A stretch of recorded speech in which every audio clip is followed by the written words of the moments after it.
Hey guys, it's the Lumaroos. We've got Cobalt, we've got Frasinator, and we hosted a tournament. And it was so good. It was so much fun.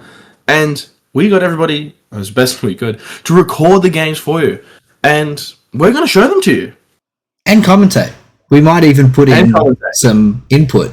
It will only be the first 5 rounds today, the Swiss rounds, and the top 8, one of them, will be in another video with our finals. But we may as well just get straight into it. Yeah, go straight into round 1 of the Roominous Rumble.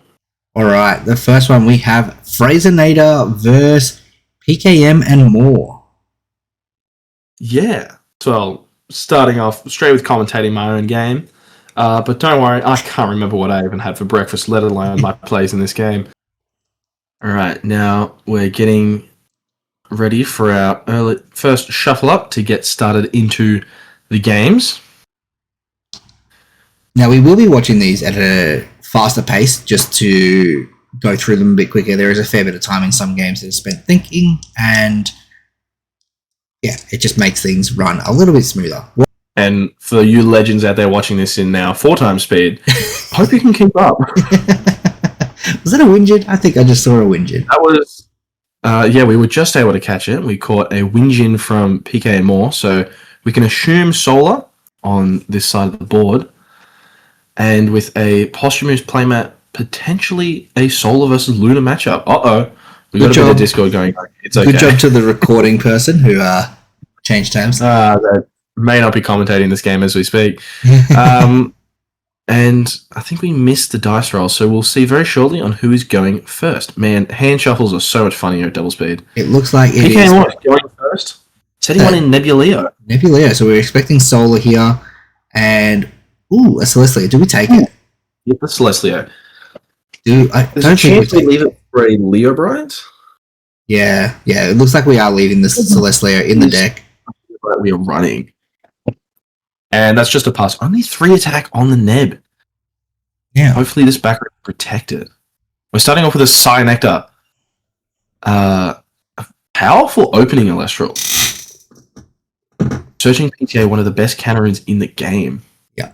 And if there's no back row to stop this Cyanectar, then that's going to make it really hard for PKM to stick anything. Kind of want a body to stick. And running a Corvishine straight into the PTA. Yeah, it's a known PTA, but like, what's the alternative? Just play nothing? Yeah. That's a rough start for PK Moore, because Solar really wants to. And there's a Gigaflora from Frasinator. Champion of Demeter, searching Moss Station, Champion of Demeter. The crab. The famous crab. Yep, crab. If PKM doesn't have something here, this is some massive damage. Yeah, 4 damage on your second turn. Yeah, it really puts the pressure on your opponent. Yeah, absolutely. Like, now there's 2 things to deal with, and PKM is down like 5 spirits or something like that right now. As it's spent to draw 2, leaving the board completely open for more damage. Oh, and a Hopperoo. So now we're getting value as well as dealing damage. The Guardian of Light to stop the damage, heal 2, but that doesn't stop the crab equipping another spirit. Yeah, because it negates the attack, but the attack has already been declared, and you can't stop the effect of the crab at that point. So it still gets to load up its spirits. Yeah. Unfortunately, there was only 1 to re-enchant. Reveal the Solar Burst. Solar Burst is very good. Glimbat. That's good. We don't want to be giving up our Tornadin here. We do need it, especially if we do have a way into a Wingin. But also at the same time, PKM might have wanted the shuffle there because he's very low on guys. Exaltus, only a 6-2, because we have Foretold with the Solar Burst. Yeah, this can clear either one of these, but then on the clapback, the Hopper to stop the card advantage. Yeah. And that's still 5 or 6 cards in my hand. Oh boy. That's still a lot of tools to deal with a 3-2 and 2 back row, both of which have sat there nearly the entire game. Yeah, another Hopperoo. It didn't even matter. Clearing the Hopperoo didn't stop the Hopperoo coming back. And a Thyrsus for the Hopperoo. So and enchanting the Dionysus for the extra draw. Yeah, we're getting the draw, and we're also ensuring that we can clear this one Celestial, because Solar's biggest game plan is sticking a guy. If Solar starts their turn with a guy on the field, it's a threat. Whereas by enchanting by empowering the Hopperoo, we can guarantee that we're removing that one body. So now PK has to deal with a 4-1 and a 5-4. Oh, and an Equal Links. That's deadly. Yeah, we're going to start just removing back row here, picking apart what's left of the board. PTA, surely we PTA the Equal Links unless we really want to protect that last face down. Yeah, just as to try to hope on winning the 50-50. Yeah. Ooh, and we're getting another Giga Flora off the Hopperoo. That gives us another crab for the next turn. Wasn't new that we protected. I wonder what it is that's sitting back there. Because the Equal Links just get to go again. The repeatability of... Oh, and we hit the Gorgon's Gaze. Surely we Gorgons the Hopperoo there. Try to stop a draw in 2 cards, but I feel like there's enough damage on board already, especially Giga, ascending into a Giga to then revive the crab again. Well, the thing is, the Hopperoo will get 2 cards and still get hit by the Gorgon, like still deal 2 damage, so you may as well Gorgons it at that point to stop your opponent getting the 2 cards. Not that it matters when your field gets emptied. Ascend and to it arrive, getting, what is that, 6 spirits of damage on board? Huge amounts of pressure. But now we're going into game 2, where both of these casters have access to the sideboard. So originally here we were planning to do the Swole vs Gibby match, which would have been Gibby's Farrageist game. It was a really good game. Unfortunately, neither one recorded it.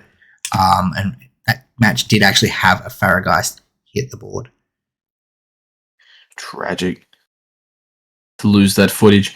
Anytime a Geist hits the board, like... And Geist, yeah, Swole did not have an out to the Geist once it did hit the board, so that was a game up for Gibby, but it did not go his way in the end. Just one of the beautiful box toppers of Daybreak. It's a phenomenal card. Alongside its other 2. The other two? No one's heard of those 2 cards. Nah. Never seen before. They couldn't really get up to much. Alright, looks like we're done for game 2 here. With PK Moore going first once more. Maybe being able to set up a stronger start for Solar. To be able to stick one of those guys on the board and get to those huge bombs that Solar has access to. Yeah. Being able to set up without PTA is very important. And it's a Nebuleo again. Hopefully we get something. One. Gonna be able to lead right, first light. Whoa. Very strong start. And then that reveals that Tsunami is in play, which does allow you to play around it, but if you can. Thanks to cards like Thyrsus, you do have the option to play around. Another signing. This is a repeat of game 1. Searching for the beautiful full art PTA again. But surely one of these back row is live. The Cyanectar won't get through. Yeah. And then we're going to have a Celestia on the crackback. He does... Ooh. No. Sorry, he is able to connect. Okay, Winjin? Winjin's good. We call the Exaltus because it's a known quantity. We did know that, yeah. And there's an Earthquake and a Novacore. Well, they will get shuffled in if we use the Torn Agent effect to search. So even if the Torn Agent gets Gorgons, we've got like 2 very powerful forms of removal coming on top of the deck. Ooh, that is a PTA. Because that's one of the things that Crabs has a bit of difficulty dealing with is some of these big static guys. Yeah. That you've got to invest so many resources into just an attempt to get over them. And if it fails... well, you can be using 3 or 4 cards for nothing. Yeah. It looks like that was the first light. No, the dice there look really funny in double speed. The Guardian, I think it was the Guardian of Light, whatever it is.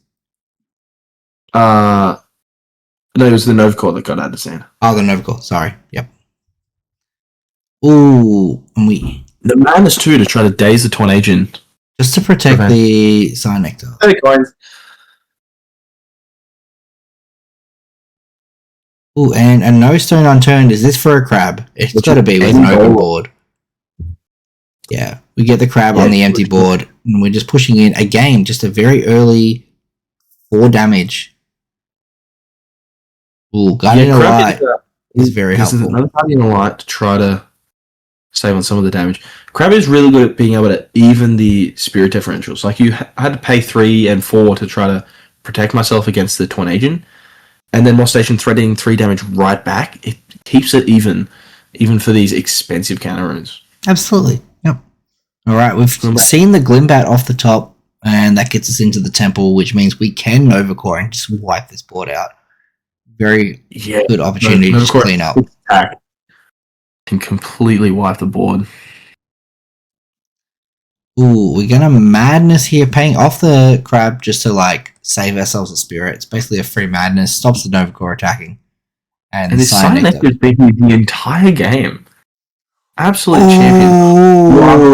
Lavalith is huge. PTA means that it's not trading. We've taken out the Tsunami. You took out the other Tsunami too.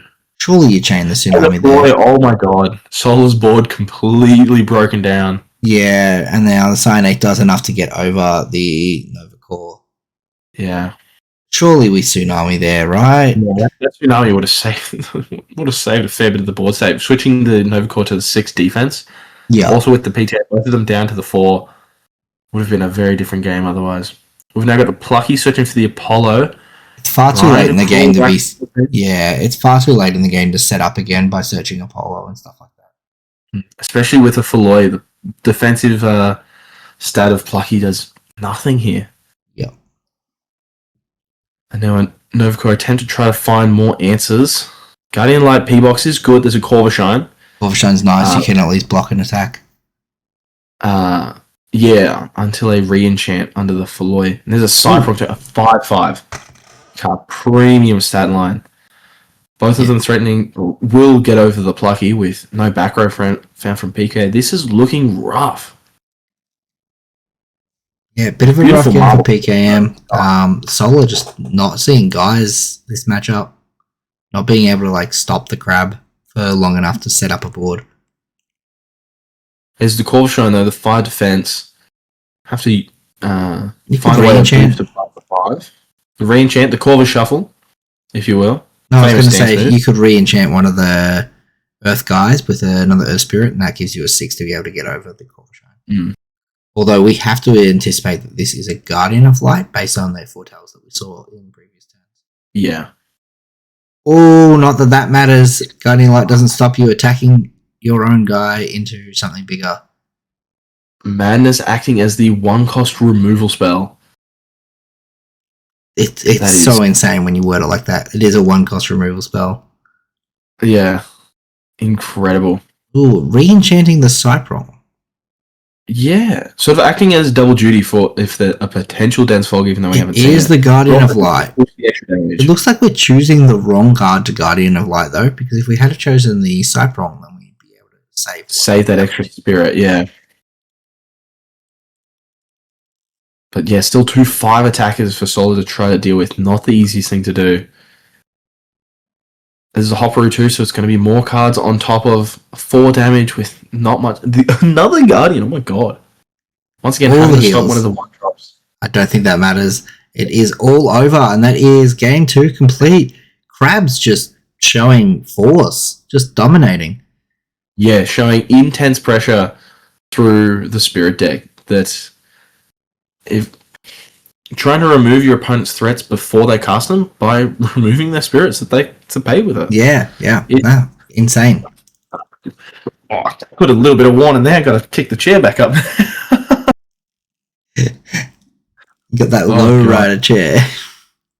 Yeah, that low rider. But yeah, no, very swift 2-0 for the first round. And as I said, just a strong showing for Crabs, while the Solar deck just really wasn't seeing any guys and couldn't stick a guy, as stated. Is like that is how Solar wins games. If their guy survives to the end of the turn, then they can ascend it into a Leo Bright and go into Celestial. If they never end a turn with a guy on the field, or if they never start a turn with a guy already on the field, they cannot reach Celestial. Yeah, we even in game 2, PK was able to pick up the first light and the Leo Bright anytime a solo guy would survive the turn, that was a Celestial. Yeah. Like, in just not having a guy be able to stick the board through the madnesses to remove them on PK's own turn, solo just crippled. Yeah. And then even with an expend to draw, Crab threatening so much damage. All right, and then we're going to move on to round 2 now. We've got K-Cray versus Kit. Right, K-Cray, one of the more well-known members of the Alicials community. Yes. Also known as the fourth copy of Aphrodite. Demeter? More Demeter. You had to be there. Like, Demeter too, probably. But when's the champion Demeter? I mean, Crab is good support, but we now need Crab-specific support. It's either next set, Sunstrike, or the one after. It's a 66% chance we'll see it in Sunstrike. I'm liking the odds on that. More Station 2. Support for the Crab. All right, let's get into this game. Into round 2. All right, going into round 2 here. We've got K-Cray on the left with the beautiful Moonrise maps. Voldusk really, she was pushing Voldusk hard throughout all the Moonrise. Fabulous. Couldn't quite see who won the dice roll there.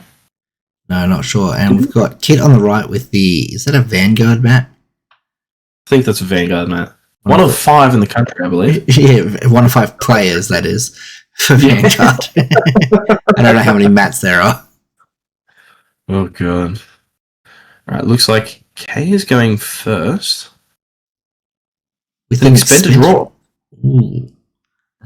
Let's see if Kit can find a way to punish. Set 1. That's not any less in it. Set 1 pass is kind of not ideal. There's a rabbit. And a PTA for the rabbit. Yeah. Now, all of you at home, I'd like you to try and guess what format this is. Because it truly, I'm not sure what year it is anymore. Going back to Firestorm, baby. Back to base set, more like. Anyway, we've looked at the top 3, added any random card. Powerful effects still in the live stream. Setting 1 and end phase, killing the rabbit. Back to a completely clear board state. To be fair, Kit is up by 2 spirits at this point, so it's not the worst start. That is true. Okay, with the water spirits in the underworld, we can assume a water deck. Yeah, possibly. Yeah. Thunder. Fellow rabbit. Magneros. So we're going to be grabbing ourselves a Feroce. We're going to get 2 5s, and we're going to easily stabilize that spirit div. 2 5s is... It's bad enough when 1 5 was on the board and you had to fight away to deal with it. Now 2? Thankfully, Dense Fog also works. Man, Dense Fog eviscerates these cards. Oh, it's so much fun. So that is now 2 damage. K going on the offensive. Any back row to protect these Aphoros? Nope. We're just going in. So we expended to draw, and we've only had 1 back row so far. I wonder how many 2-drops are sitting in K's hand. Yes. Yeah, that is the correct answer. Is that Urskul? Urskul. We're on bears. Yeah. I was kidding when I said try and guess the format. Kid guessed Firestorm. Unfortunately, Kit is an Australian player and does not have access to live stream. So we are just a format behind 99% of Australia. But if we can assume Bear Bomb was still one of the best decks of Firestorm. It was just the best deck. We'll be able to see it match up against one of the top decks of live stream format. Yeah. With this consistent Locagon strategy. One said, there's the Ursiden. Are we going for the bomb right now? We're doing Bear Bomb immediately. We just shotgun it. Yeah. That's how it was all through Firestorm. And we're immediately going to get this 8 attack body and getting rid of 2 Magnos is hitting in for 4 damage. Sounds like Kit's playing crabs. It does. 4 damage we love to see. Except the remove 2 is pretty good. Oh, absolutely. There she is, Big Mama Bear.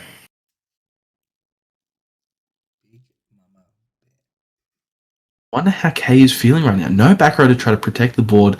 The only Electral she's played so far, getting removed. It's a poor state unless you get exactly Tadpuff here. Like, Tadpuff is the only way you're getting out of this board state. Yeah, without Tadpuff, Locagon does need a little bit of luck, the back row and meaningful guys to try to survive combat to be able to ascend into the powerful combo players. Tadpuff just does it all in one turn. Counting up the spirits, there's still a fair few left, but that's 4 damage. Thankfully, water can heal. Again, they need luck. Now, what do with the 2 back row on top of this large body? And the jelly beans in the back row too. It's very threatening stuff. Counting up the spirits, 7 water in the underwater, I believe. And 2 Zaptors. So we're down to 11. 11. I think I could count.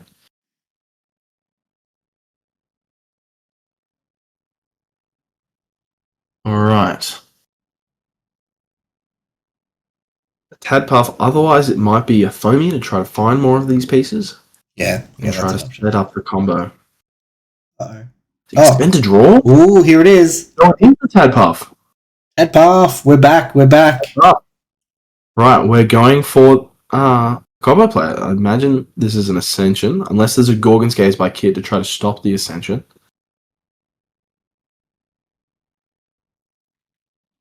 It is. It's never been more over. No! Right, now we need some back row to try to protect the guy, but that's looking very unlikely. Some way to negate the Majersa, and then you still have to crash with the Ursicle. Cast of his second rabbit. We're looking at the top 3 and grabbing another random card. Kit is in a really good position, particularly if there was another back row that they just picked up.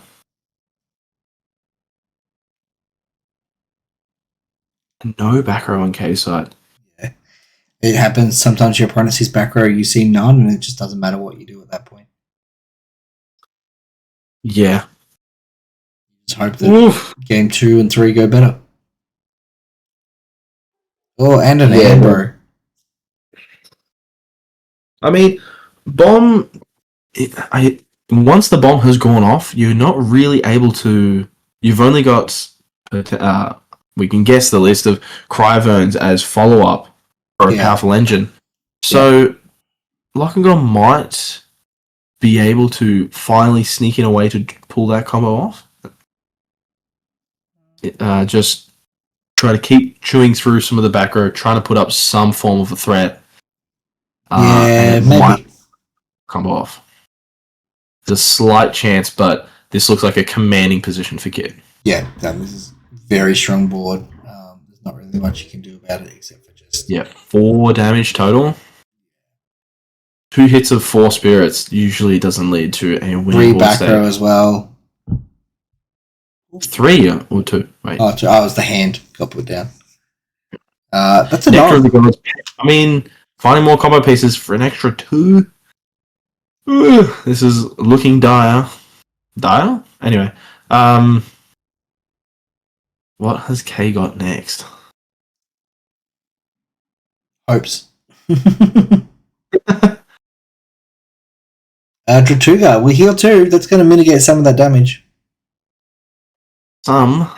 At least with the 4 defense. Yeah, it's going to block just the Majersa hit. It'd still be 2 spirits of damage, the 2 just to heal back. Finally, a back row found on K side. Very helpful. None of the back row used on Kits.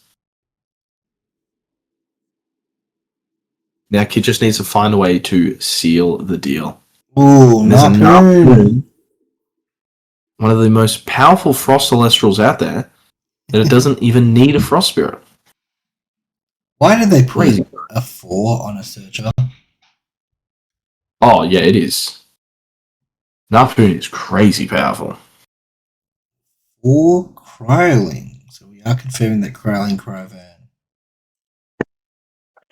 So it is like some of the old Firestorm lists of old, of deal with an 8 and 2 pops, and then deal with 7s. And down to 1 Spirit left, I think we're promptly going to be moving to game 2. Yep, there it is. Yep. Got to go to game 2. That's a poor start for K-Cray and very strong, dominant showing from the Bears with Kit.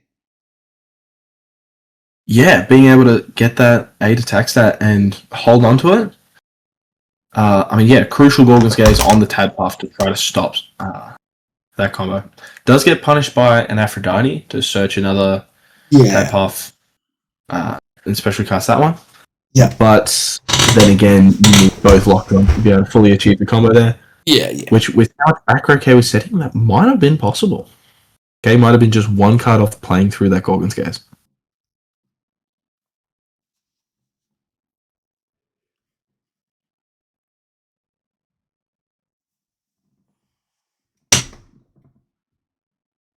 Little bit of sideboarding.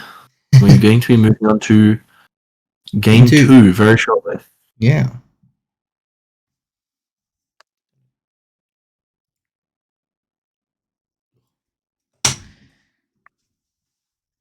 So this one with water going. Oh well, K went first as well, but just with an expend to draw was trying to.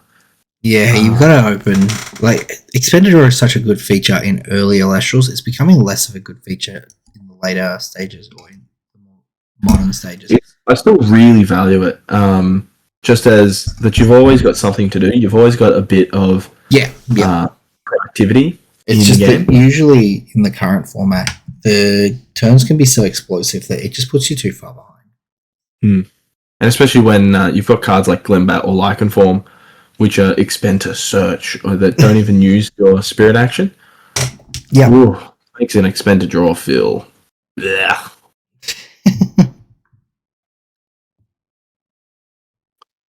Now we're shuffling up. I believe we're checking for mulligans. No, we're going straight into it. Okay, playing a Water Celestial.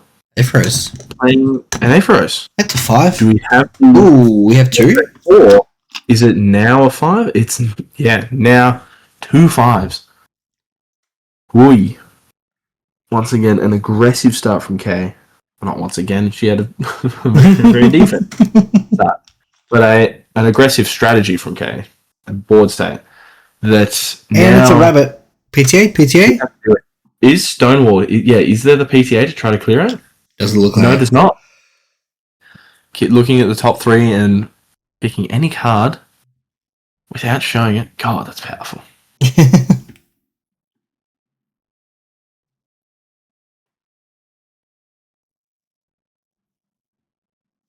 Astro being one of the few cards in Kit's deck that I reckon actually has a meaningful stat line.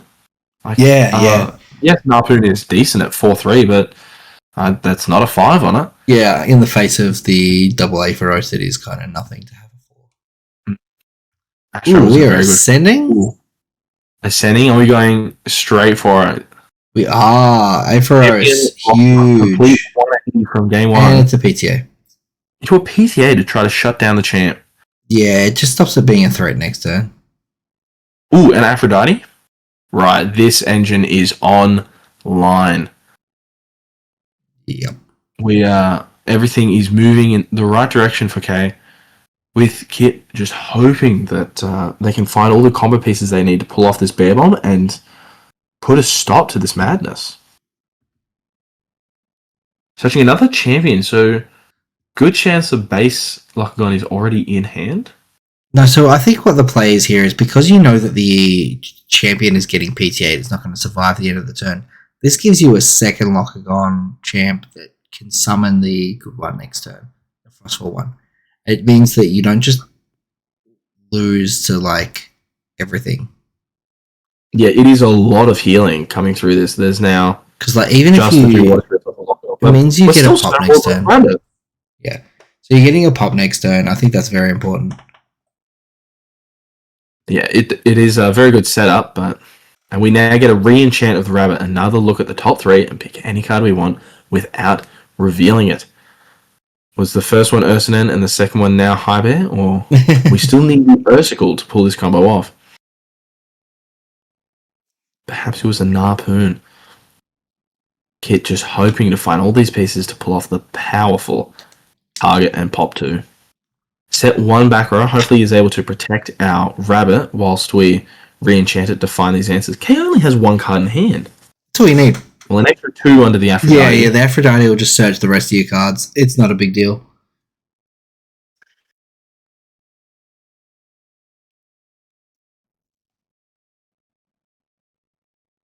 Aphrodite going for the search. Getting the Frostfall Lockagon. Full card. Very cool card. I believe it did get a couple of tops back in Frostfall. This Lockagon. Possibly, I'm not sure. I can look that up. And then quickly, the Water Reanimator decks, I believe, picked it up as well. It is a powerful card, but with a whole deck and engine built around it, it is a menace of the format. It is. It absolutely is. So we've healed back the 1. We've popped the Astro. So now we've gotten rid of the 5 booty Stonewall. And then we're going for an expend to search with Foamy. We are grabbing another Lockagon. And we haven't used our normal cast yet. We are going to get to be able to pop the back row as well. Play around the shield. I believe there was another base set Lockagon.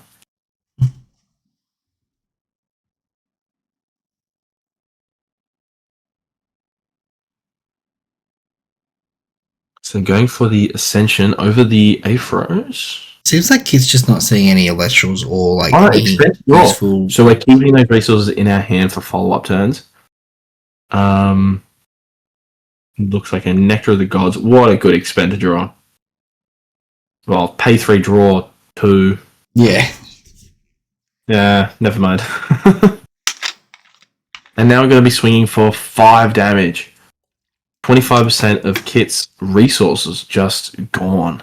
Yeah, it looks like we are going to be absolutely going to that game 3. Both players have had a strong showing for one game and a poor one for another. Yeah, we still need to find that Ursicle. And there's 2 back row that I think K's put down. Neither of them have been used yet. I think it is just too late to find the Ursicle here. It's not going to make a big difference. Kit's getting low on spirits. Once you hit that threshold of about 6 spirits in bears, your bear line, your combo is offline. So once you're down low enough, it just doesn't matter. That is true. While most decks have 20 spirits in their spirit deck, Bear Bomb really only has 14. But it is still a powerful combo to pull off. Yeah. We've got a rabbit still trying to find those combo pieces. We've used that effect 3 times this game. We've looked at the top 3 cards and picked any one 3 times. And just to prove that it's no longer base set Frostfall or Moonrise, or even Moonrise, yeah. It isn't enough.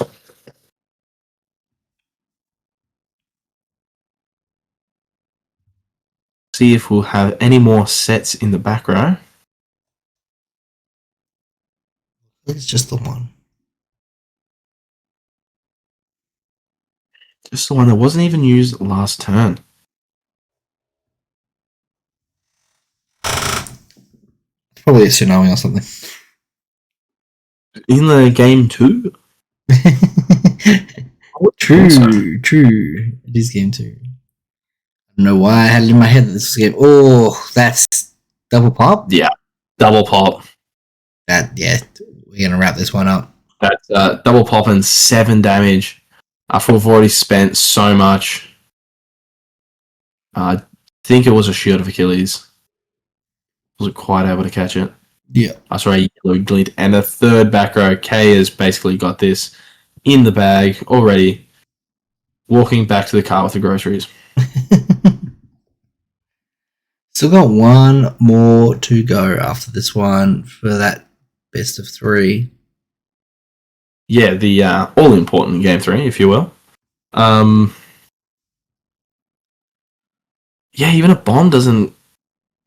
You might be able to clear the Lockagons, but it'll still be Ascend over the Aphros for 1. Aphrodite search the other one and pop it and go for game. Kryling, try to get to that 7 stat. With this much healing and how much of a winning board state K's been in, these I was about to say these base set Lockagons aren't that big an attack stat, but compared to the 1-3 stat lines of this now, Kryling, it's even more. Kid is in even deeper of a hole. Yep. It's not looking good for it at all. So pass. So now, in the opponent's turn, with the Kryling still on the board, it's got a huge attack stat. And there's a tsunami to switch it to defense and just completely negate what I was saying. Is this the commentator's curse that they were talking about? I wouldn't know. Still something very new. Yep, there's a scoop it up, and even the cord trying to get in on the action. That's all right. We go on to game 3. The all-important game 3 of Locagon versus Bear Bomb. Both of these decks are both decks that really lose in the sideboard. So it's really just a case of who's got the better sideboard, because both these decks really are. Yeah, who's going to be able to find those pieces? The Pandora's Box, the Spoiled Fruits can feel absolutely devastating when you're playing either of these decks, as they just not only stop the payoff for the combo, but remove it off the board too. Absolutely. Using 4 Spirits for an Ursaden, which gets Pandora's Boxed.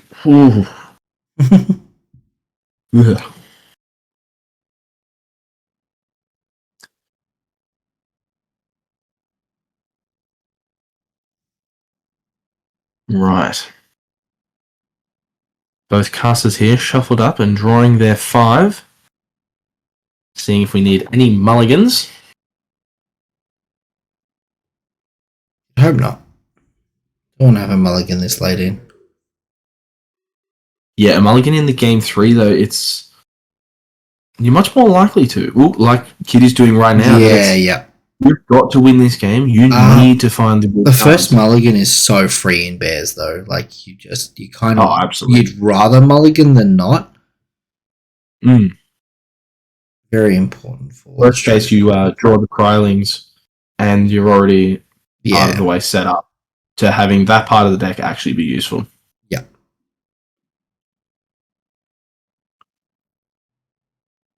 And Kit's starting us off here with a Stellar Narpoon. As you do. From the Kickstarter. Gorgeous card. And powerful one of that, Searching the Kryling. Does that mean we've already got the combo in hand? I wouldn't know. I can't see the hand. That is true. I was hoping you would be able to tell me otherwise, but well played on not being a snitch. And now we just need to see if we've got any back row to pair with this 4-3. Doing some playmat math. Playmat math?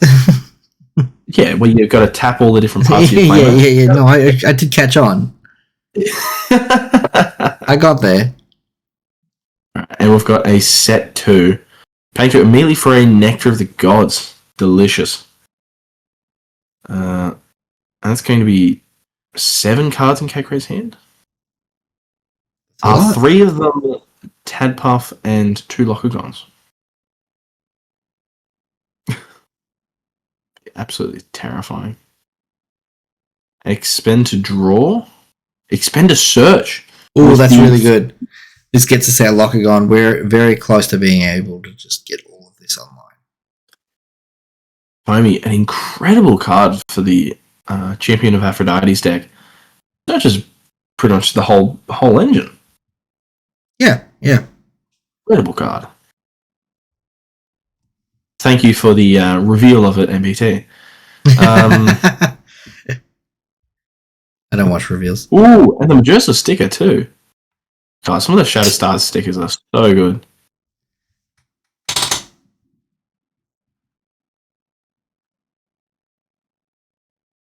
We've now got our normal cast. Is it going to be able to clear the 4-3? Is it some Aphorosis, so we can start getting set up as 5 attackers? There's another foamy. Well, yeah, like I said, we're getting the whole engine up online. Yeah, just one card, basically just searching all of it. Bear Bomb wishes if Erskine could search the whole thing on its own, but unfortunately, it's got to have some other consistency. Yeah, Erskine's got to search for hibernation and also discard for Ursaden. Or expend 2 to also activate Ursaden from yeah. We've got another 2 set from K-Cray. Looks like we're taking a bit of a slower start from both of these casters here, waiting for that prime opportunity to fire off on all cylinders. As you do. Kid here thinking about an option. Ascending into a Lavalith. Whoa. Lavalith is really good here just to be able to clear things. We do need to get bodies off the board. We've got a 6 down, which means you can't get run over by Aphoros. Seeing that we searched some of the Lockagons, we searched the Aphrodite, it would have been online pretty quickly, I imagine, to actually have its effect live to also pop a rune.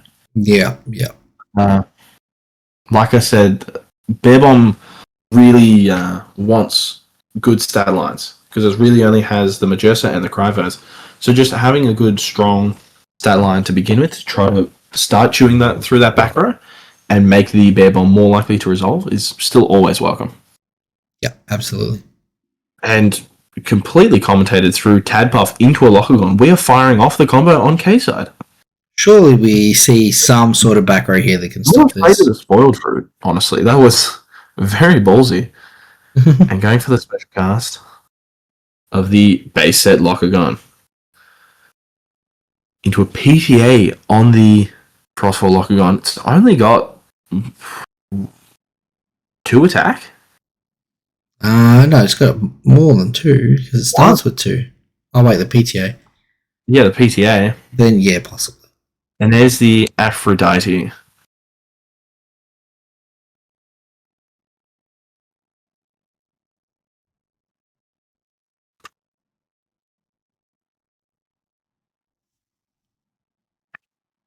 And there's Aphrodite searching another base set Locagon. This is...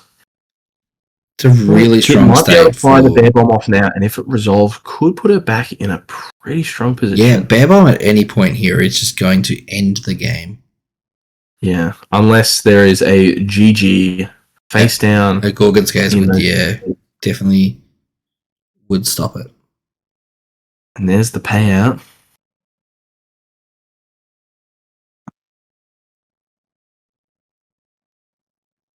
Now, an empty board state on Kit's side. How are they going to try to bring this back and put the pressure back on?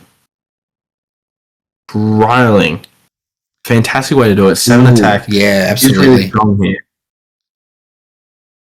Cryvern would absolutely stabilize and just slow K-Cray down. Oh, and it's a Gorgon's Gaze. That was a GG there. So now the Bear Bomb is more likely to resolve if we get another turn. Surely you'd rather save that, right? Yeah, that 8 attacker and 2 pops, it can be a huge swing.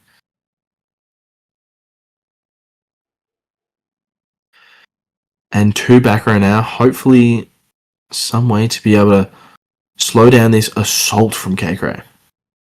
As we get to special cast the base set Locagon and start popping again. There's the second PTA. Whilst it is removal, God, it's expensive. Only a touch. Actually, because of the way that it's... So the Locagon is cast, the trigger to the Champ Locagon to heal happens, you have to PTA at that point. So the base set Locagon can pick another card to pop. It's not like that situation. Yeah. You cast Lavalith. like a target a back row and they directly chain it, so it doesn't really work. That's... Ooh. And we're going A Frost for more damage on the board. Sorry, Kit, this doesn't look good. Yeah, it's not an ideal situation for either player. Oh, well, yeah, there it is. For any player in this situation. That's a reverse sweep from K-Cray. Yeah, that is. Powerful stuff. As I said, it's just you can just side in too many things that just shut down the bear combo. And now that they don't have Chariot Ride as an option, it's just that ends the game. Yeah. Far too easily. Okay, showing just the steamroll that the chugga train of Locagon, putting that constant pressure, constant pops, constant heals, does everything. It does do that. Another round complete. Round 2. That leaves K-Cray undefeated going into round 3. Very strong chance of getting into top 8 with only 2 losses with 0 losses going into. We got 17 players for this Roominous Rumble, just into the 5 rounds. And whoa, was it a blast. It was so much fun. All right. We will move on to round 3. It looks like we have Soren versus MG1. So 2 US players that are doing the late night run. Go anywhere. It was definitely good fun to see some of these Americans finally get a bit of a taste of the runs we had to do for some of these premiers. Not even close. Okay. By the time this finished, it was the end of round 1 for a premiere for us. Like, these guys got to see what it's like when we start, not when we finish. The next one, we're starting at 5 p.m. We'll make the Americans really suffer. Oh, yeah. They'll hate that one. No. I think the time slot was really nice. People really enjoyed that time slot. And I did too. It meant that my night wasn't completely over by the end of it. Yeah. Anyway, let's get on to our next match. All right, and we're back with round 3 of the Rumble. This is Soren versus MG1. Both very MG1 on the players. left and Soren on the right. I'll trust that you is a to take your word for that. I'll take your word for that. I mean, almost makes you forgive his sins in Moonrise. We've got a mulligan on MG1's side. 2 wind? 2 wind? There's realistically only like 3 potential win decks, and 2 of them are not seeing play right now. So whoa, straight into a Volcanic Forge and a... Is that a Valkyries? It is. That's a Stellar Valkyries. A base set Valkyries? That is a base. How big is that right now? It's 5, 6. It's a 6. 6. Did Soren accidentally put the wrong Valkyries in? Or MG1 runner. Yeah. Right, we've got a 6 attacker and 2 back row versus Hermes. Starting off with the Spine Nymph. Search the Hermes. Immediately dumping 2. Would this be a Camp Avia list? No. Carry off. We're immediately trying to clear up this board state. Yeah. I mean, it's a 6. What are you going to do? Pass? Absolutely not. Yeah. Can be an absolute menace through on the board if left to survive. And expend to draw a pass straight back into Hermes comboing off. Seems fine enough, I guess. Oh, was that a foul? Okay. Oh my god. It gets hit by the PTA, but that clears up everything else. Absolutely. It's just that, yeah. It gets to do the cheap version too, because you expend 1 to destroy all runes or 2 to just destroy the opponent's runes. Yeah. Since MG1 only had a little bit of savings. Got to Hurricane for 1. Hurricane for 1. Hurricane is too strong, even though it costs 3, but this is fine. There's a second forge coming up, and then Champion Valkyrie. There we go. So this is the right deck list entry now. Yeah. Searching for that Hephaestus. And not enchanting the Hephaestus, just attacking it with the 4. Now I've got the Hopperoo. Getting for damage. Hopperoo gets some of that card advantage. Oh no, that's an EQ. That's so strong here. EQ, incredibly powerful card, but also Dense Fog, fighting more back row. but also the Aviolith, incredible healing potential. Now we've got Backward Siren playing Torchin for Hestia. Torchin, champion of Hestia, searching Hestia. So we're both Hestia and Hephaestus? I mean, why not? Yeah, this is a awesome and we're putting firepower. a torch on the Torchin. Which Hopperoo wishes. Actually, no, it's Firestorm Hopperoo. What would that? Double Sirocco Gorgons? Yeah, Siroko's choice. We're actually running fogs in this fire pile. That's whoa. But we've got no back roads. There's the earthquake that we knew about from the top. Oh, the torch was on the Torchin to try to help. Yeah, so separate. I think it was kind of. Oh, yeah, makes it less of a target. I think it was also just to make sure we had a second thing that could get over the Hopperoo. Yeah. Obviously, you don't want to fall short. Is the Cynector searching the PTA, an incredible play that we've seen all event. And the Hermes for 2, dumping the champion Aviolith, healing the 4 straight back to the Spirit deck. God, that is powerful. I think it took people a little long to figure out that Cynector is really good. Because, like, people were like, yeah, it's kind of good. We play it in green decks. But it's like, what if we just play it in every deck? A removal rune and trading with the Torchin too. Like, one card, it can get so much value. And we found the 3rd Hermes. Whoa, just loading it up with 2 again. Oh my god! And then normal casting the. We're just getting in for damage with it, but that means that back row must be amazing if we're doing this because there's no way you would just run in with. They got the one attack. Yeah, trying to get into those 2 spirits gets Gorgons, but like as soon as it's run over, you get to heal back 4. It's insane offensive potential because it's. I don't know if we wanted to Gorgons that, did we? It was sort of a waste to Gorgons it, yeah. You were taking the 2 damage anyway. Yeah. And then the PTA on the Lavalith to remove it, it attacks over, you heal back the 4, and you pay back the 2. I think that just ended up neutral or plus, I don't know. And the Hopperoo to come to the last bit of damage. What an insane game 1. This strong start for MG1. Fun to watch. Just it's a little too fast, I think. I think it's too fast. Just a little.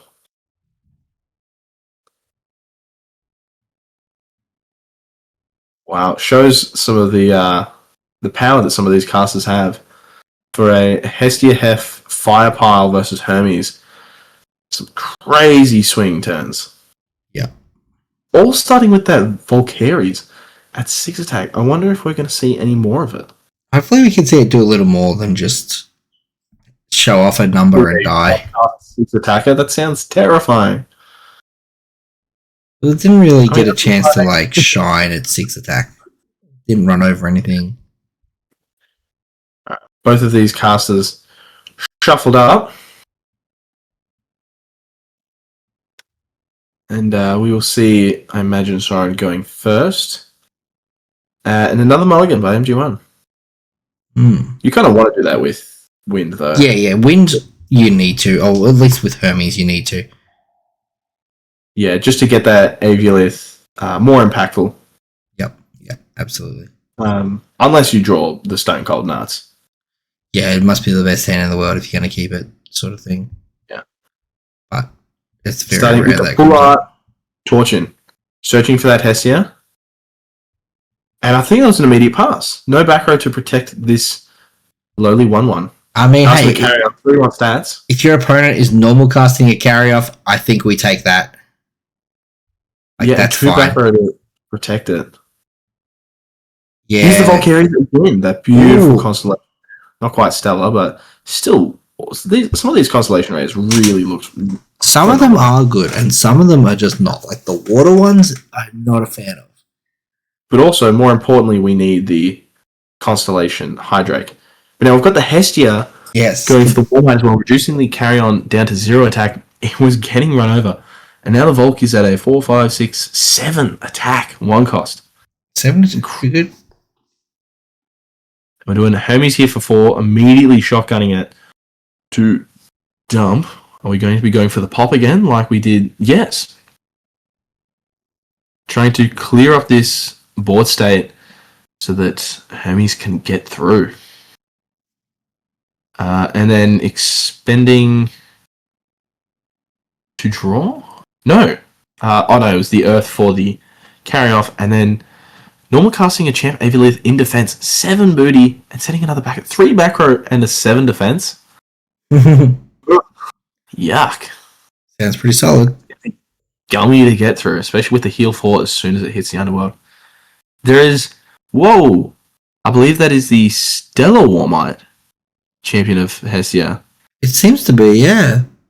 Hestia getting a lot of representation here, and that's just a pass. I think an Expenditure pass. Yeah, and then straight back to... Oh, the Leonite, champion of Hestia. I do love this card. It is so cool. Yeah, and on the receive, it's on the receive, what, +3/3 to the whole board, so it's at 10. Yeah, and when it's 9, when it's 9+, it can't be destroyed by runes. Yeah. Ooh. Is that a little early to Eruption? Trying to get some of these... Gorgon's Gaze on the Leonite, it'd have to be. It's the only thing threatening. Sure. Yeah, absolutely. Trying to get these spirits out of MG1 before they can make full use of the Aviolith heal. Whoa. But now still Leonite chilling at 9 attack. Oh, that's huge. Ascend into the Spinosect. But not from a Spinosect.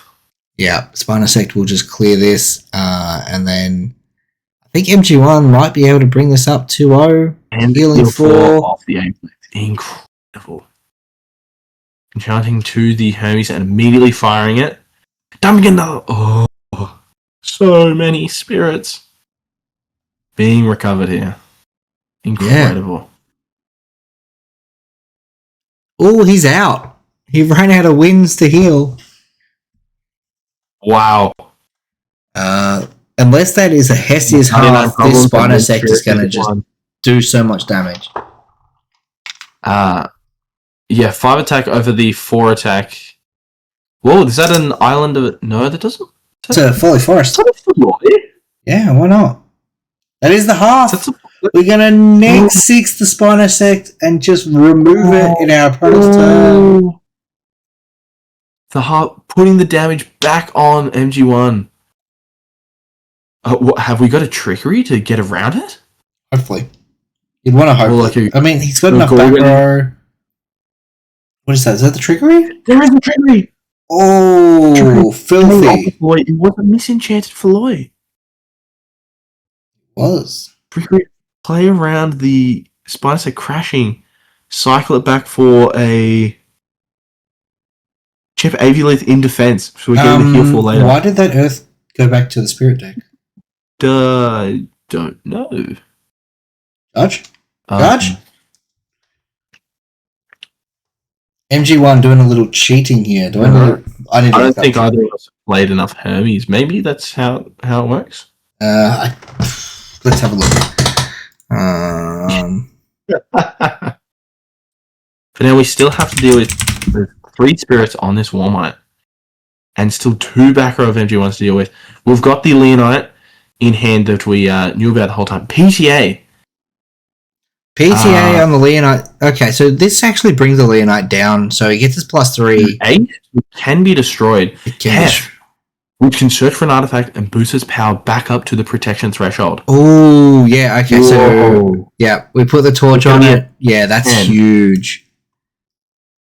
At 10. So that makes it protected. So the PTA can't remove it now. That's the main thing. PTA cannot remove this. And then it's just able to attack over the Aviolith and heal back those 4. Yeah. Incredible way to dodge the PTA. There's 4 spirits. We're using... Oh, no! Wait, what? So we Gorgon's Gazed it, so it loses the protection effect, and then we pay out the PTA. Oh my god. What a combo. Insane. Heavy to try to get all that damage. Are we going straight for another Ascension play? It looks like it. Oh, the Fowler came. We're going to just mop up the back row. Yeah. And get rid of all of these divines on the board. Damn. What? I'm still getting over that. Leonite. Yeah, that was huge. And that's the end of the game. MG1 takes it. Whoa. Oh my god. That was insane. It's so much back and forth. That's the counterplay you want to see. That the entire time. Yeah. This damn chair again I knew the game was ending. Damn.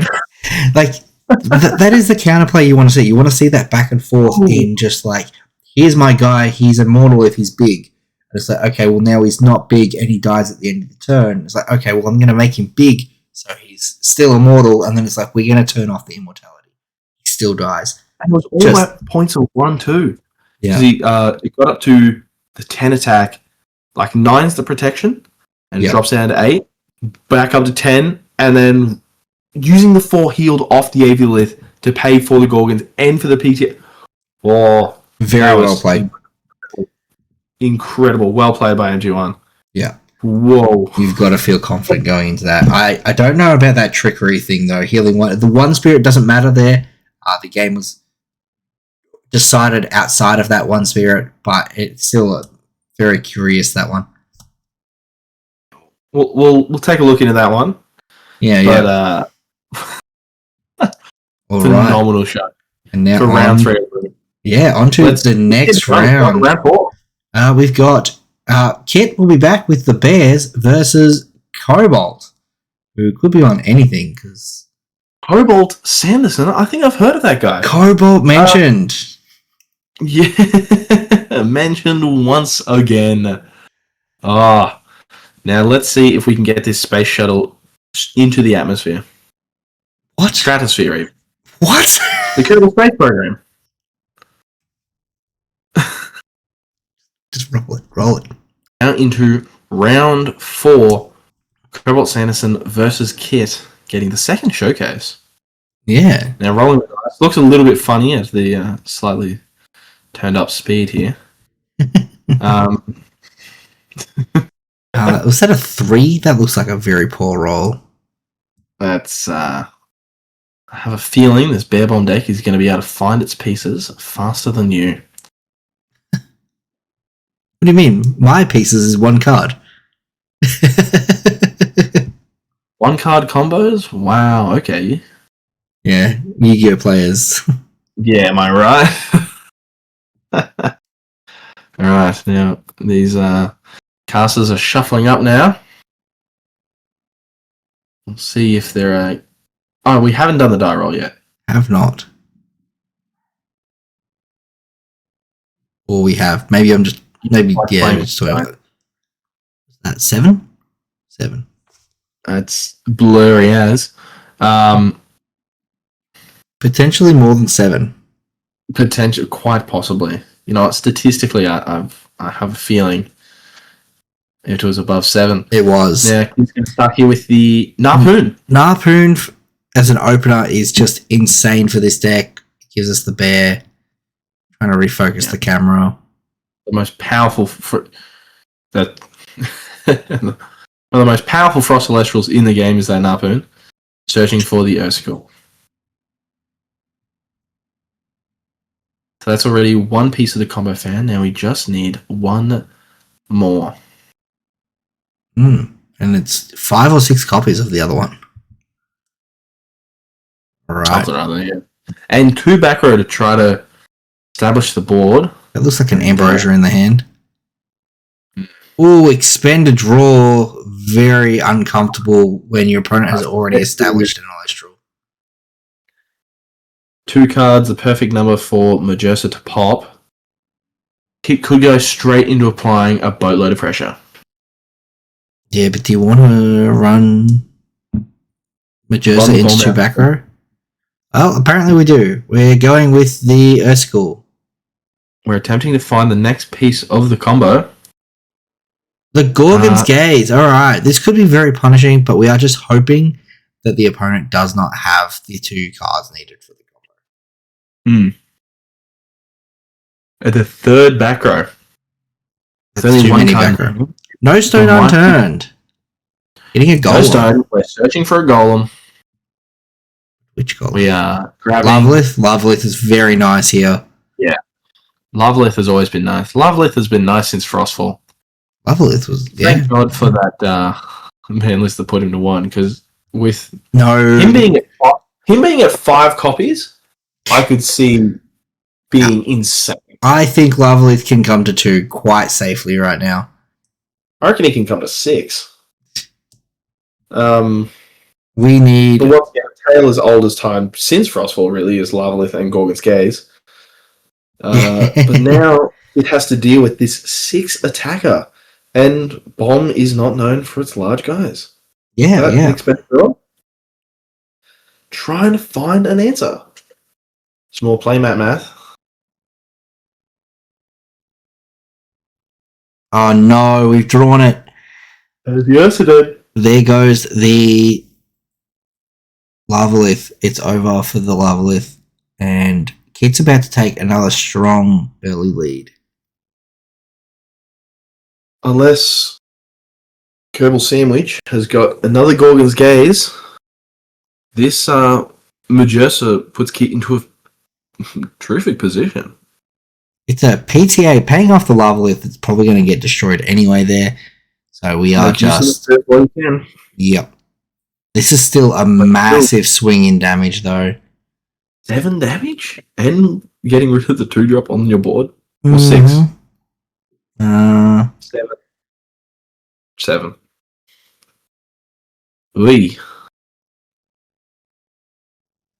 just and the heal 2. Yeah. With more... That gives us 8. Draw. Yeah. Oh, and the Earthskull to attack too. Yeah. After a no stone, after expend to draw any Gorgons, there's, 7 spirits left maybe?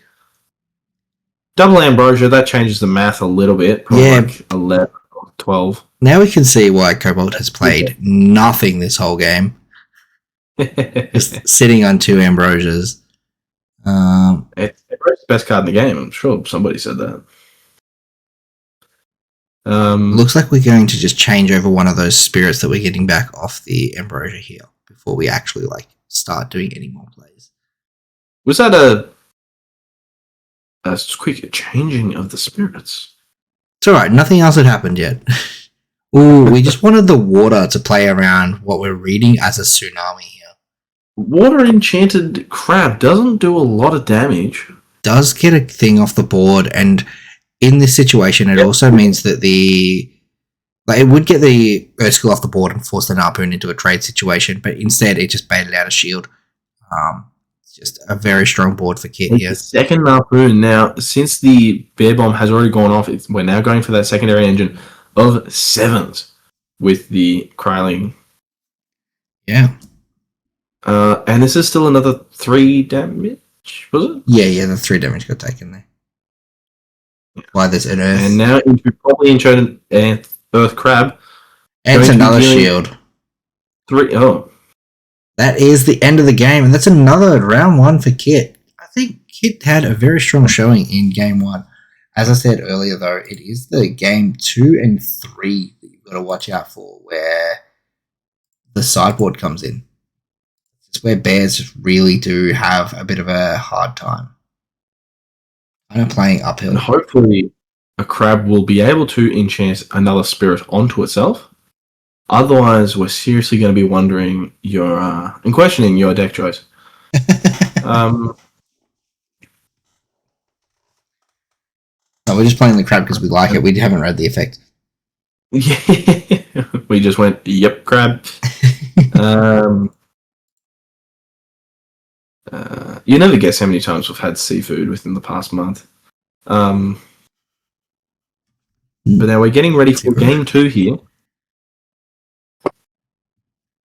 That's 7 cards being sided out. Or 7 cards being sided in. 7. So what? Spoiled Fruits, Pandora's Boxes, and something else. Well, 7 for 6. That won't work. No, we got to find another card to take out. We found 2. 7 for 7. 7 for 8. That also doesn't work. Yeah, we get to keep one. That's the good news, right? We get to go through and be like, all right, which one of these are we able to keep? I think the other card that would come in might be a Tsunami or a Para Tsunami. Try to save some of that damage.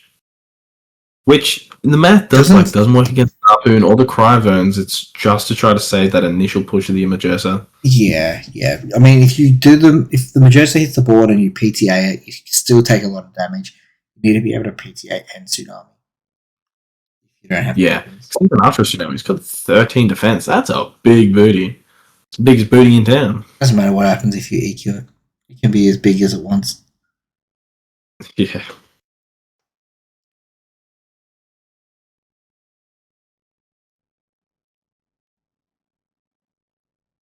Game 2 here, starting up very shortly. There's a mulligan on Kit's side.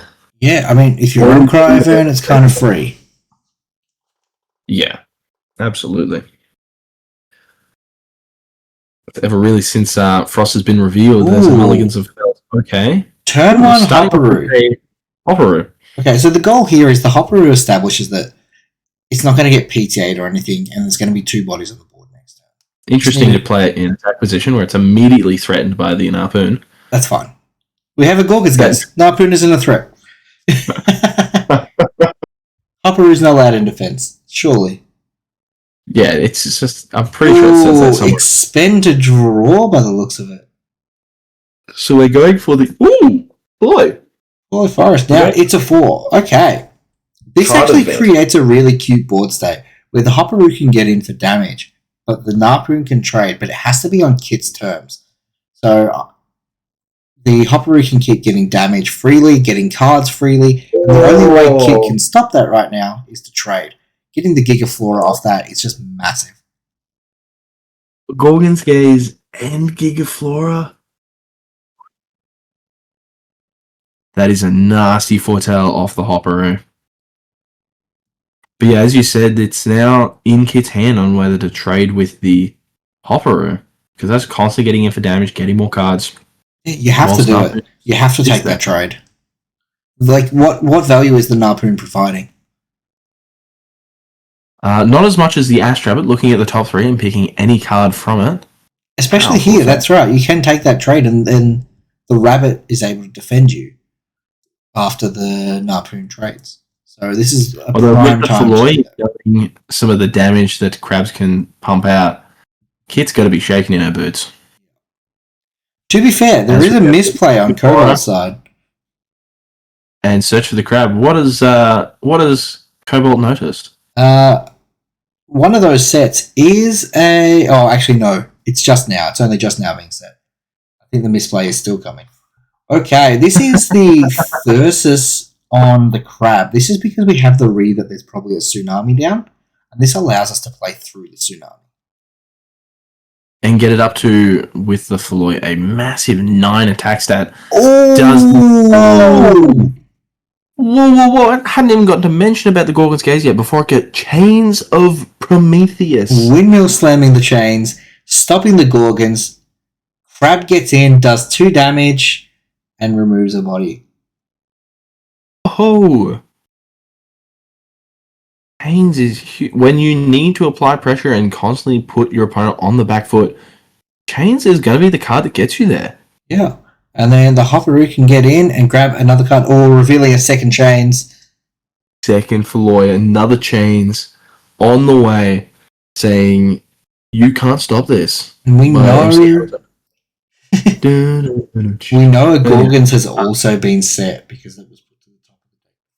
Yeah, because it was picked up off the previous Hopperoo Foretell. Whoa.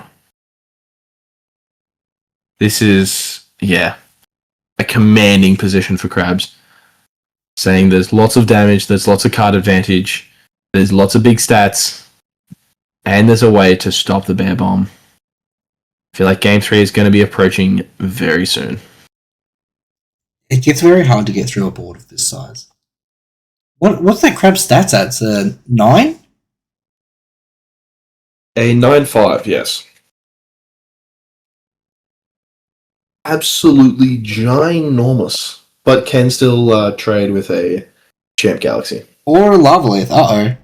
Larvalith, threatening some of that back row immediately. Taylor's old as time. Yeah. Well, we knew the Gorgons was there, so it was kind of just a matter of, how do we force that Gorgons out so that we can bear bomb on a future turn. Still using spirits out of the spirit deck for the Gorgon's Gaze instead of the crab, just to keep that spirit pressure on the board, that it's now going to be attacking for 5, that this is something that is bringing the game to a close, whether you like it or not. Game, so many missed opportunities to try and trade the Narpoon with the Hopperoo. Try to stop some of the cards being picked up, stop some of the damage. Oh, there's that Tsunami, but the Thursa says no. And still gets in for the piercing over the Larvalith. Piercing damage, the Tsunami actually really stopped very little there. Oh my. Yeah. Gotta love seeing an 11-7. With piercing and 5 spirits. With piercing. If you like big There's numbers, the bear bomb. Number go up. Crab is the deck for you. We have the Ursa Den. We're about to see a Majersa, unless there is something to interrupt. Ambrosia coming down to get Kit back some precious spirits because she is very low at this point. The bomb will be going off. Successfully. Spoiled fruit on the Ambrosia. It's not even... Oh, well, we don't have an Ursicle for the High Bear. This, We do have the Ursicle, but we don't have the spirits. This leaves us with 1 spirit. We cannot pay for the Majersa here because that Ambrosia got stopped. Wow.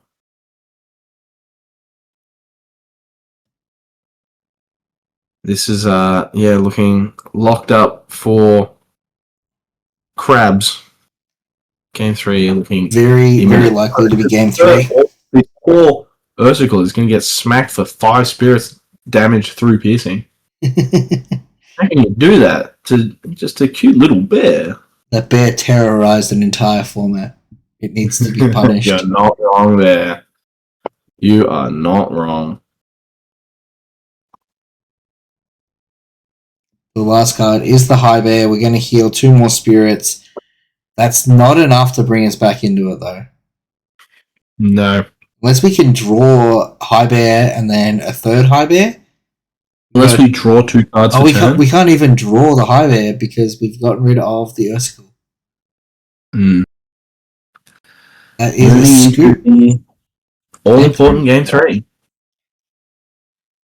Well, here at least Kit gets to go first, establish a board. Doesn't have to worry about the immediate turn 1 setups of those counter-runes like Chains and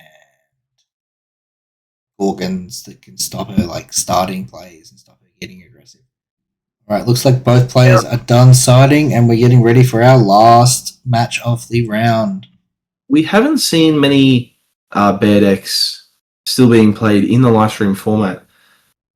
What happened? People are traumatized and people were so sick of bears by the end of live stream. By the end of Firestorm. Everyone was kind of sick of the deck. I feel like we could have seen a little bit of it at the start of the format, but people were so hard siding for Lockagon, and that also inherently sides against bears. We've got these decks like Lockagon and Celestia that can do the bear thing of put out a big guy and pop 2, except they do it every turn instead of just the first or just once. Yeah. It'd be interesting to see where bears go with some of these new live stream cards and potentially even going into Sunstrike. Even though it's way down the line, still, it's, something that we're all considering. It's a mulligan out of Cobalt. Can't keep a risky hand here. Both these people are... 1 Earth and 1 Water down the drain. That's 1 Earth already ready for the Crab to feed upon. But the Crab's not going to be able to do much into this Astrabbit. Looking at the top 3 cards and adding 1 of any choice, not needing to reveal it, it's a powerful effect. And I can already see...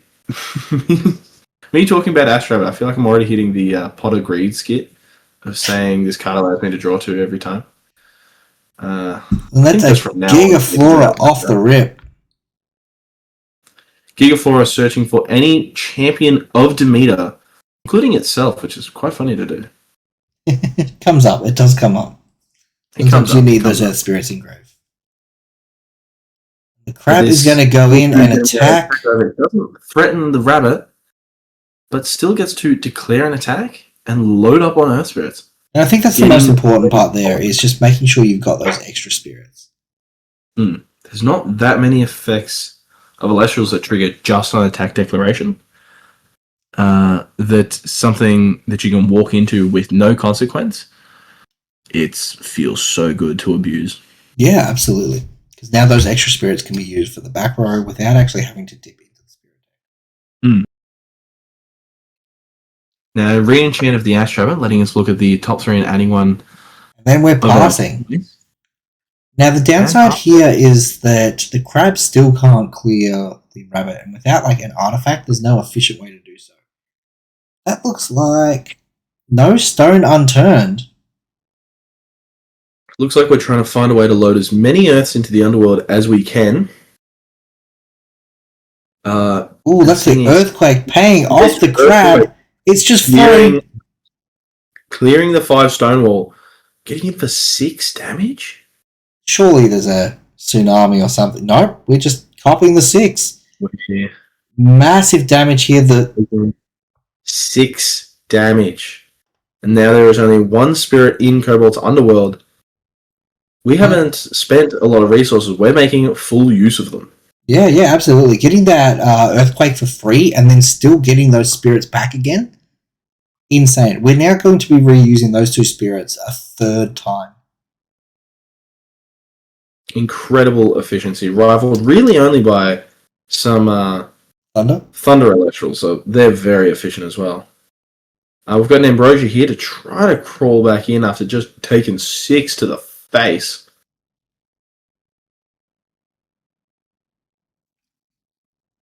And there's another Astroma, allowing us to look at the top 3 cards of the deck and choosing one to add to our hand. It's a powerful effect.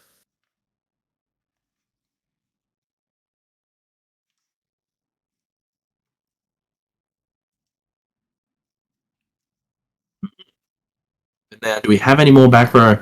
And back row that can be live to try to stop this crab onslaught, crab rave, if you will. Crab rave is probably another name for this event with the number of crab decks that entered. For the whole Roominous Rumble. Also so happened to be a crab rave. But a Cyclone, Champion of Dionysus, and 4 set. Yeah, absolutely. We set 4 so that way we can't actually use Dio without removing something. Yeah, just tactical superiority. Just like completely forgetting that we have a PTA face down with the rabbit there. Attacking with the crab. Okay, so that attack with the crab was purely a bluff just to see if we could make our opponent waste. See if we can bait out a shield. Yeah. Our past turn, this rabbit is just stonewalling. Yeah, absolutely. If only there was an efficient way to remove it the second it was cast. Stonewalling since 2022, it's your boy Ash Rabbit. An absolute day one original at telling your opponent to just get in line. We are re-enchanting the rabbit by the looks of things. Re-enchanting the rabbit, allowing us to look at the top 3 cards of our deck and adding just any one of them. Digging for bear cards. That is the only thing that matters here, is just getting to those. It's a powerful effect. Hopefully, with 4 back row to try to chew through, the bear bomb looks unlikely to properly resolve. And at this rate, even the Cryvern's backing it up behind it. Ooh. There's the madness. So the madness to enrage the bunny. The bunny is going to kamikaze itself. And suddenly, Ash Rabbit brought up to date with new status effects. Is off the board. Yeah. Have you been enraged before? I have. Like to be? Would you like to be? Oh, we know that's going on Twitter after I record this. Yeah, 100%. Oh, the Chains of Prometheus to stop the tsunami. We are saying no. I would like to do some damage. about 7 damage. Oh, and there's the Gorgons to stop one of the crabs piling itself up. Ugh. It does not stop the other crab, though. 2 less damage, so still taking 5 damage on this swing a turn. And second Gorgons! All of Kit's back row used in this one battle phase. And the Cyprong still gets in. So many spirits have been used on Kit's side. And so much of the back row too. The entire back row has been cleared. It looked like a quagmire, really, of just cards everywhere. Who's going to be able to crack through first? And suddenly crabs have found their way through. Yeah, absolutely. This is not looking good unless this Majorsa can resolve and try to clear up some of the gunk. I mean, I love crabs, but ugh. Oh, here we go. We have the Ursicle. We can drop the Bear Bomb, and this will actually put Kit back in the game. Bear Bomb here will just devastate. That line is something a bit tricky to deal with. It's like, do you pop the back row or do you pop the crabs? That chains going from Kit only spending 1 spirit and 1 card to deal with, to blanket a whole battle phase, now had to spend all of them and 4 additional spirits. And the spirit deck looks pretty thin. Probably only just enough to cast this Majorsa. Now, the only thing Kit is worrying about is those silver bullets. That is an extra high bear, so that we can heal 2 before we commit to the Majorsa. Those additional spirits is very important. 4 spirits on the Ursidan, allowing the powerful effects of special casting a bear from deck. And Ursa. Here we go. Oh, and the Pandora's box. It's over. That is the end of the game. Wrap it up. Smoke from the silver gun and the silver bullet. Yeah. Shot down. That's pretty much it. The bear deck just loses to all these silver bullets, and with the ban on Chariot Ride, that's, not enough now. There's nothing that they can do about it. An incredible chains going through so many of Kit's cards. Chains is a phenomenal card, especially for commentating, I reckon, now. Yeah. It's so much fun. Comes out of nowhere. So much better than, the Chariot Ride that could just be cool, we saw Chariot Ride, now we know nothing's happening this turn. Damage. Alrighty. On to our last I was ready round. this time, I got my chair up, and now you're all the way down, Mr. Lowrider. I'm just getting comfy because I had to put my feet up for that one. And you're going to want to put your feet up for this one because we have a Lumaroos team kill coming up. Frazenator and Nobrayner in the last round of Swiss. Someone isn't going to make top cut. Yeah, going into round 5 of the Roominous Rumble, the final round of Swiss before it's into the top 8 onslaught. Yeah, and the last round of this video before we pass on to the next one in a couple of days' time. All right, let's get ready to rumble. Right.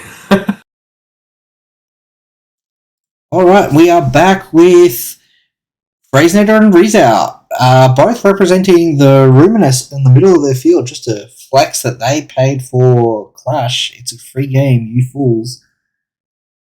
Says the one that wanted my Stellar Roominous. And a mulligan on both sides. Good to see. We got an Earth and a Frost versus 2 Earth. Obviously, both seeing the Earth Spirits. Something's up. Something fishy's up in this Lumaroos standoff. As we start with a Gigafluoride. Gigafluoride to show that Rizal is also playing the crabs. But we're going for the Gigafluoride to start off with. Just that little bit stronger on the first turn. Getting a free additional search. That turn 1 play, putting up the 5 booty in an attempt to stonewall the opponent. And just getting a huge amount of card advantage. Yep. Finding a crab and having a body on board. Yeah, absolutely. 2 back row to try to protect it. Let's see what happens. We're going to try and get over it with just a measly crab. And a torch. Crab, Torch, and a Dream. 6 attackers, suddenly extremely threatening. And a Giga on the top, to load up the underworld with the second Earth Spirit, and to search another Giga. Yeah, that really is... Yeah, that really is just like the play there is like it's just to put the extra Earth Spirit in the grave. Oh, what a foretell. Earthquake, including Cyprong. All powerful cards. 2 of them even on the ban list. Third set by Rizal. The Hopperoo. Trying to get some card advantage to find better cards. Yeah, we just gotta kind of establish more cards. There's another Gigaflora and the Thyrsus. Do you take the Thyrsus here? You've already got a Crab. Yeah, that's what I would have thought too. Now, 3-4 versus a 6-2. That's going to be able to punch in for a lot more damage. Let's see what happens here. So we knew there was the... Ooh, we're ascending. Going into the Equalinx. Ascending into the Giga with the Luna already prepared to play around the Dense Fog. Getting back another Crab. This Crab is a 7 attacker. And he's... Ooh. Argo! Hey! 7 versus 3, difference of 4. Well, if only there was an artifact that gave +5. Yeah, that'd be really helpful. Ouch. That is the Crab walking in. Aren't you glad you didn't attack with the Gigaflora first? Yeah, oh boy. I'm just glad the Hopperoo didn't have 2 spirits, because in that crash, if I took a spirit, he would have been able to get the Foretell 3. I mean, I guess. I can't think of any other reason you would want to over-enchant a Hopperoo, because then it doesn't get his attack. Yeah. Get to go in. Playing with our set cards, but we've now just got a 5-7 to deal with, and 1 back row. And here comes Rizat's Crab. Oh, yeah, this is going to be a lot of damage. We're putting is that a Torch of Hestia? We're putting a glare on it. Crab and a Thyrsus. That is an 8 attack Crab. That ties it with the Hopperoo enough to get the bonus spirits when it attacks, and we Dense Fog. Never mind. Dense Fog paying off the Jira, stopping both the card the Hopperoo can get and the extra damage spirits on Crab. Well, I had enough spirits to block the damage, but stops if wanting to pay any of the back row, or if I'm not able to remove the Crab. I mean, even if you could just only suppress the Crab, the Hopper, or if you couldn't suppress the Crab, the Hopperoo could clear it, and then the Crab gets in for 3. Yeah. There's a Cyclone. There's a form of removal. PTA on the Cyprong, but I don't think that's going to really stop the Cyprong just clearing the Crab here. It's very over for that Crab. Yeah, unfortunately couldn't PTA off both artifacts. Dude, that would have been so nice if you had a way to pay off both artifacts and just can't get Cyprong all of a sudden. We are just going to pop the Crab.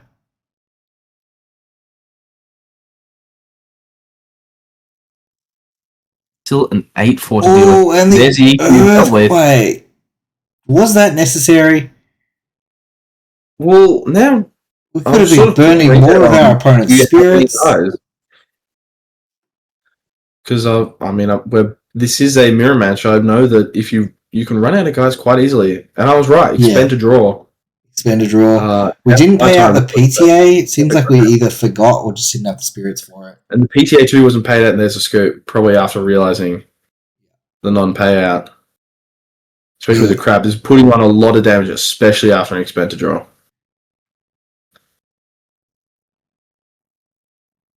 Alright, a nice quick game 1 going into game 2.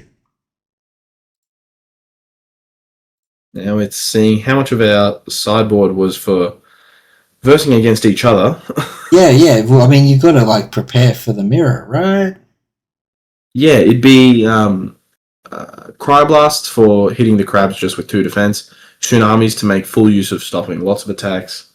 even Shield of Achilles to hit the reset button on some of those crabs. Yeah, you do need to consider Shield for this mirror. Particularly with artifacts that I saw even with Argo, to be able to get double value. Yeah, yep. Knock them off.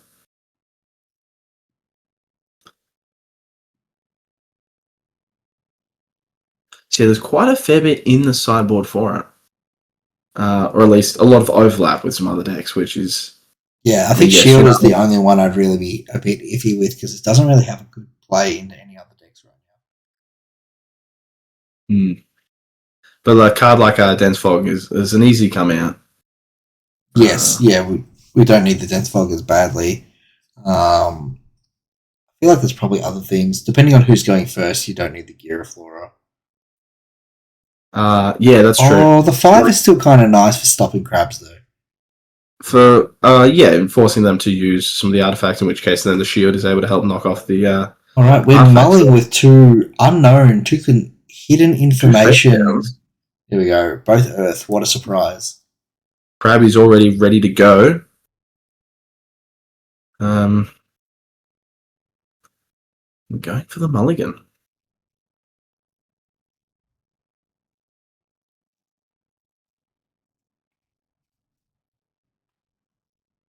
Let's see. Rizat's first play. Boltuga. Spending there, searching for the eruption. This is not some standard crab stuff right here. Yeah, this is identifying that crabs is put on pressure and draining your opponent of resources via their spirit deck, via their life. Yeah. And it's if you can't really get the final push by attacking with a crab, just burn it out. All right, we've got the Giga. Probably searching for another... Oh, just for a crab. I thought we would have gone Giga for Giga here. Trying to fill up the Earth Spirits in Grave.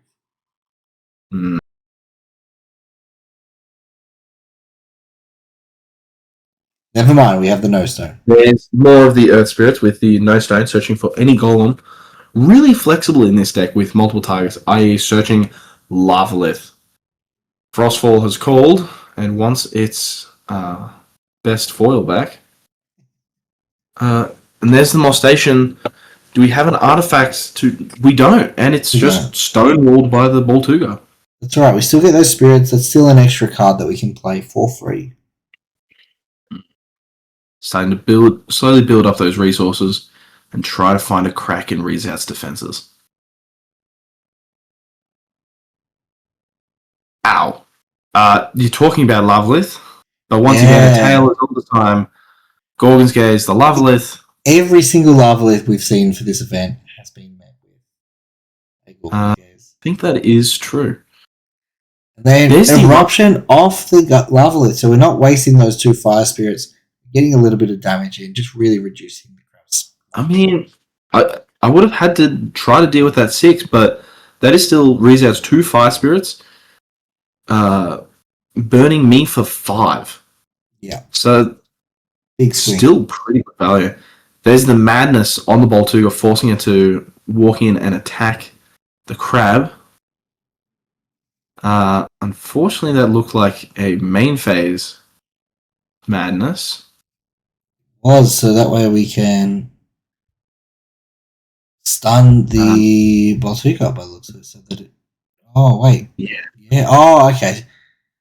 To enrage it, so that way the Boltuga is forced to attack. Has to walk into the crab and takes 2 damage. But unfortunately, in the main phase, it's able to prevent that walk in. Yeah, we just Ambrosia, we pay off it, it's gone. We don't take out 2 damage. Yes, we're still risking 5 this turn. Oh, the Equalinx is coming to just eat the board. Step 1, chew through the Elestrals. Step 2, chew through the runes. And that is my 2-step guide to success in Elestrals. If you want the rest of the booklet and the course, that will be... we've got the days to stop the crab getting an attack in. We're still taking 3 off the Equalinx, but it beats taking 6 total. And it means that crab is staying little. There's no Floyd buff at the moment. He's still down to 4 attack. Showing off that this isn't just a standard crab build, this is the Fire Crabs. Hephaestus crabs, having much easier access to all of the artifacts to get those 4 attack stats to 6 or higher. Yeah, absolutely. And once it's at 6, well, this Volcarius can just start cleaning up shop. What do you get rid of first, though? The Equalings or the Mostation?